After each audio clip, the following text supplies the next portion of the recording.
Kalau kita nak mengurangkan kadar kemalangan, ini dia sebenarnya dia mesti langkah-langkah secara bersepadu, ya.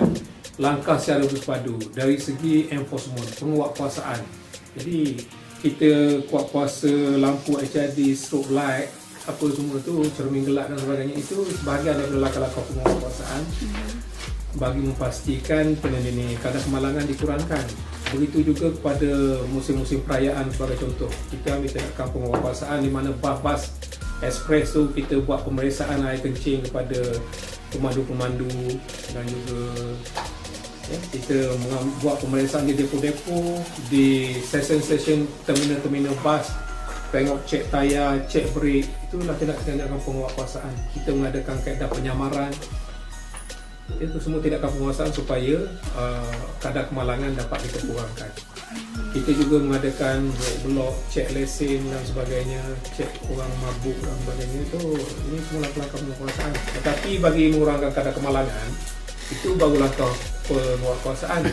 Selain daripada langkah penguatkuasaan, langkah pendidikan. Pendidikan tadi melalui pembangunan kurikulum baru sekolah memandu kita, isu memandu kita.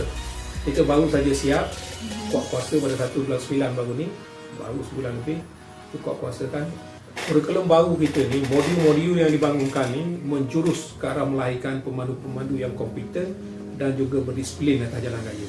Jadi kita ada langkah penguatkuasaan, langkah pendidikan melalui kurikulum pendidikan pemandu kita yang baru, langkah environment.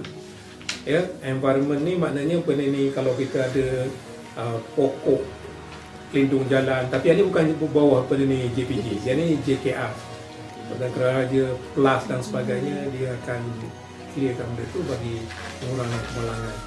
Dan juga dari segi engineering, pasal tu jalan-jalan yang bekam-bekok, kita dapati pihak JKR ataupun PBT dan sebagainya akan sentiasa membuat penambahbaikan. Ini semua usaha bagi mengurangkan kadar kemalangan. Okey, tentang keadaan dari Bro. Ya. Kalau kita tengok di Singapura ni, kita 5 tahun je dia dah teranggap sebagai strike. Tapi kalau kita tengok sekarang, kereta yang 70 tahun pun masih lagi berada di jalan. Jadi adakah langkah-langkah JPJ untuk mengatasi kereta-kereta yang ini, adakah cara nak melupuskan ataupun had kereta? Ini dia tak ada kaitan secara langsung dengan DPT kerana ini terlibat dengan polisi kerajaan. Bagi negara-negara maju, Jepun 3 tahun dah dia dah ni dah. Singapura 5 tahun. Negara-negara Europe, negara barat semua sebanyak 5 tahun dia ada orang.